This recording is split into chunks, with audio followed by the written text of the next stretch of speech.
So what you're about to see is footage of a town hall meeting that I went to on Wednesday, October 9th for the Show-Me Cannabis organization. And there were over 125 people in attendance.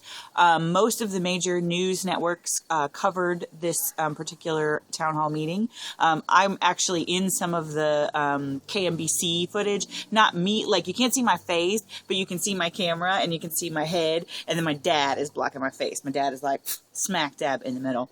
Like I said, over 125 people were there. And during that meeting, they raised $847 by just passing around a hat. In fact, my dad's hat, believe it or not. So I'm going to go ahead and let these people speak for themselves. A sort of programming note here. I went through this video, editing it, going, oh, look, I'll put a little link here and you can go check out the article or whatever. So you'll see words pop up on the screen. And pretty much anytime you see words pop up on the screen, other than when it announces who the person is, it's a link that I've put down below to some website, backing up what they're talking about. So there's links to NORML and there's links to Show-Me Cannabis and various other things. So I keep forgetting the annotations don't work that way. I'm like, oh, sweet, annotations. I don't know why, but I get confused. So here we go. I'm going to go ahead and just get on started.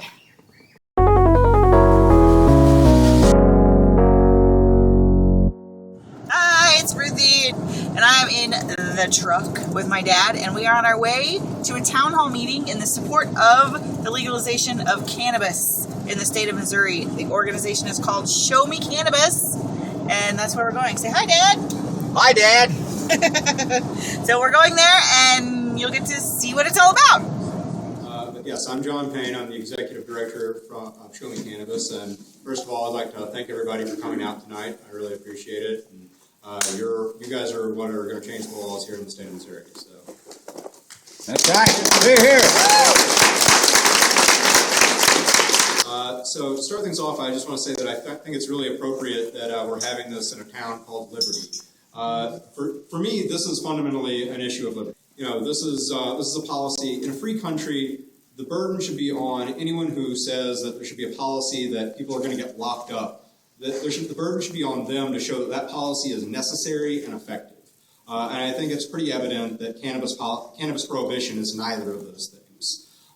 So that is for me why this law has to change. I think it's a likelihood, very high likelihood that we will pass legalization in the state of Missouri by 2016, I believe. Hear, hear. Could be wrong, but don't want to make any promises. But I think that is. I would bet on it. So. This is coming, and this is coming quickly. And, right now, the country has changed. It's turned. We are above 50% in favor of legalization in this country and in Missouri. And so the task at hand is, what do we do? We finally come to this conclusion, and it's, somebody asked me, oh, you're still doing it. You're not giving up. You're here till 2016. I'm like, yes. We have stood up. We're not going to sit back down. And what we have to do now is figure out what is the right policy for Missouri. How are we going to get our foot in the door and our work on the ground so that we can make an effective policy? And it takes everybody getting involved. That's what policy is all about. It's group decision making. It's everybody coming together. And so that's why it's so important that you guys are here for this town hall. The first thing that got me involved in this issue was learning about cannabis hemp, so the agricultural industrial plant. And I didn't know very much, when I was a youngster starting out in college back in 1996. And somebody had an information display, I think at Earth Day, and they had some things out about this plant that you could make paper out of it, and you could make clothing out of it, and you could make rope. And then since then, of course, you may or may not know, they've got a thing called hempcrete. They're making buildings out of hemp. They're making fiberglass for cars out of hemp. And this plant has an amazing history in Missouri. You guys may or may not know that this county right here that we are in, Clay County, was at one point one of the leading hemp-producing counties in the whole country. So in terms of historical importance, Missouri has it locked up when it comes to hemp. And this policy doesn't work. It doesn't stop anybody. People are still using it, And it's still widely available, and the only people who are making money off of it are criminals. And so, just sort of that mind explosion that this is the truth, this is what's happening.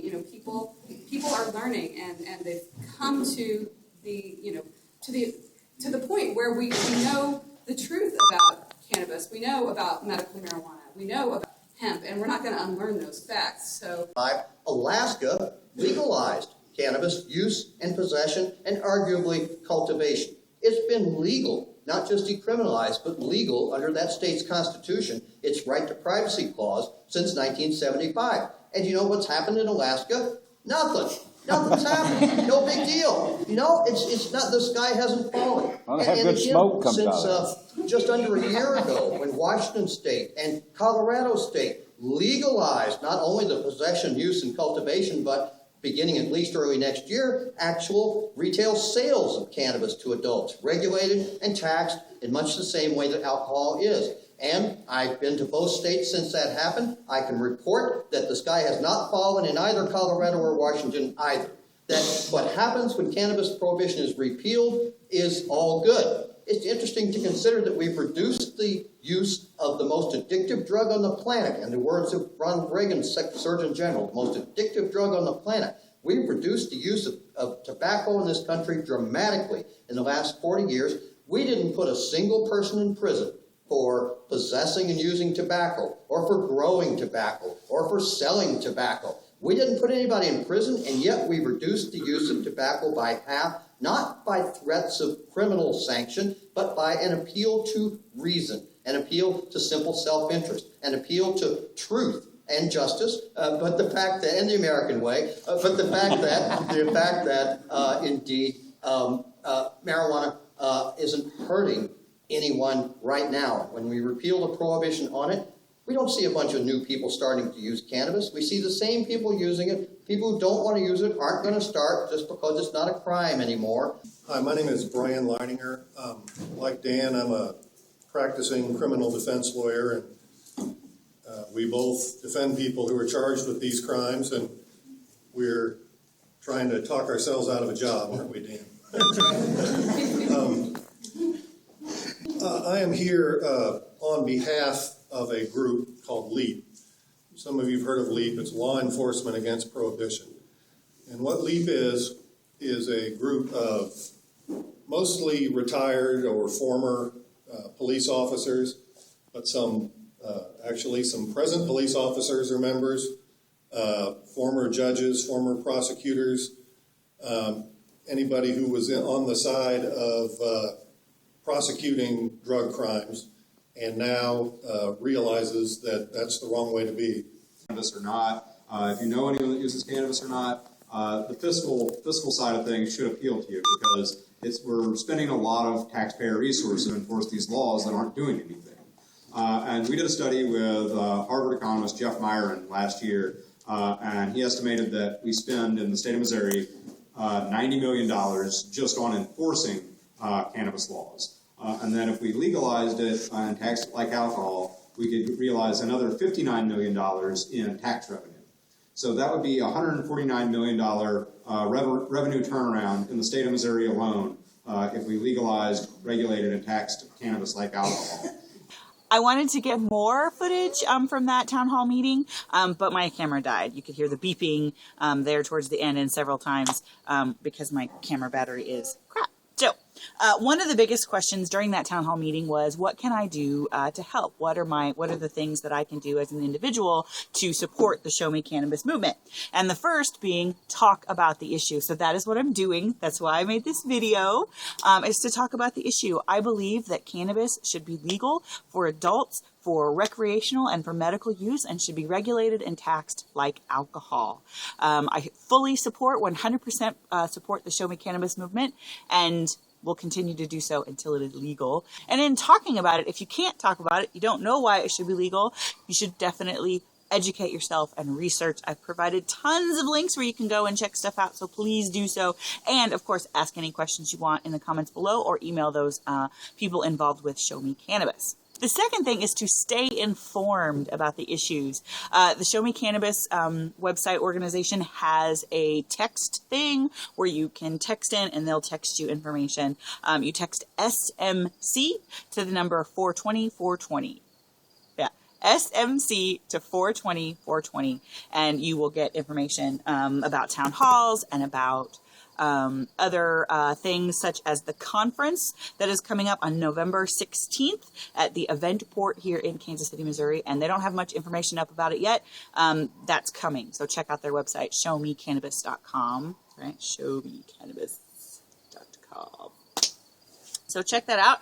The third thing is, of course, to contribute financially. I was showing off my little bracelet. I do have a bracelet. I bought it at the town hall meeting. I wear it every day. No one has asked me about it yet. I'm kind of like, shaking people's hands. And it's a topic, that's sort of taboo. I've never talked about cannabis or marijuana on my channel before. And it's kind of surprising and shocking, I guess. I don't know. It's not to me. And it's not if you know me, but some of you are new to meeting me, and it's not something I always talk about. So those are the things. Talk about the issues, stay informed, and contribute financially. I 100% support the Show Me Cannabis movement here in Missouri. I believe that cannabis should be legal for recreational use, for medicinal use for those over the age of 21. I believe that even medicinally, that there are medicinal benefits to children, and so there's that gray area there, I think. But for everyone over the age of 21, recreational use is A-okay, and I think it should be legal, and I think that there's so much money wasted, just the state alone, every year on the prosecution of the prohibition of cannabis, that it's unreal. And we can fix so many problems in our state alone. And even if you don't live here, it's totally cool that it's legal because you could come visit, because Missouri is beautiful. Kansas City, St. Louis, major cities that have amazing things to do. Plus, if it's legal, you could go camping at one of our state parks and have a really good time. So thank you so much for watching this video, and I hope you're having a fantastic time wherever it is where you are right now. Thanks, and I'll see you later. Bye.